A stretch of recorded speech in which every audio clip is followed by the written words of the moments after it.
Hi folks. All right, we're gonna go through a pre-harvest risk assessment, and I've just got the assessment right here, so I'm gonna be reading off some of the lines here. First thing we're gonna look at is security. So we lock these greenhouses every day, and in the morning, the first person here unlocks them. So this one's already unlocked. And we'll spread in here. So there's a variety of things we're gonna be looking at. Number one is animal activity, physical hazards. We're looking for any type of contamination via chemicals or fuel, things like that. So we'll start with animal activity. So I'm just gonna sort of look around the greenhouse and I'm looking to see if there's a potential area where any type of animals have broken in or gotten in. Plastic's good. As we walk through, one thing I'll be looking for is animal droppings. So that's one thing we're looking at with the greenhouse. The other would be unauthorized entry into the area. That's pretty obvious to see. No one has been in the area. So let's walk this way, and we'll be looking for physical hazards, signs of animal droppings. Now we're going to be harvesting this mint here and this kale. Another thing we're going to be looking at is potentially what leaves are going to be culled from this crop. Any of the leaves that are touching the water, we're just going to make a visual note here, a mental note. Those will be culled, those will not be harvested. Looking for water leaks, any type of damage to the infrastructure here that could. Here's an example of leaves that are touching the water here, so we won't be harvesting these leaves, they'll be culled.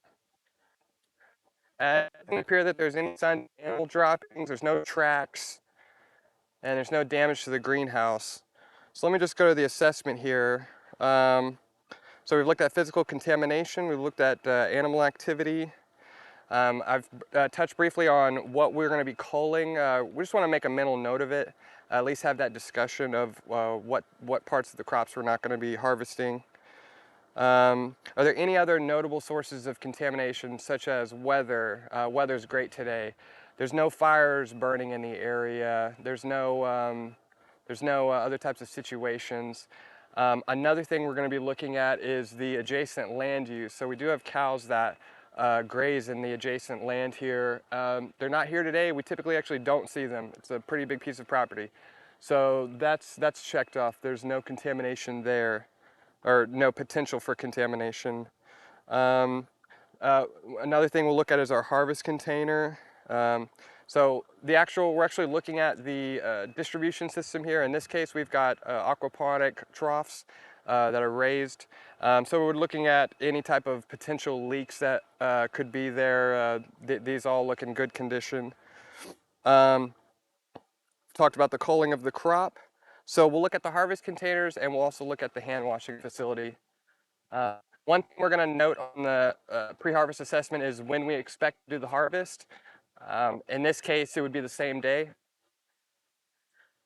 And here's a good example too of what we would not be harvesting. So all of this mint here is touching the ground, and so we would simply cut that off, and we would not be harvesting any of that. Here's our harvest container. So this harvest container has gone through cleaning and inspection and sanitizing. So we've got that.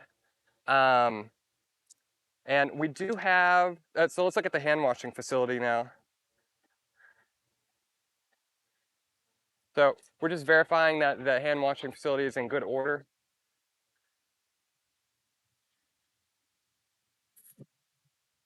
Okay, that's checked off there. Let's look here at the list. So prior to harvesting, we want to verify that the employees are washing their hands. We've checked the sink. We've also got the water hose here for after we use the harvest container, we can rinse that out. So we want to verify that this is operational. Okay, that's good. And that concludes the pre-harvest assessment.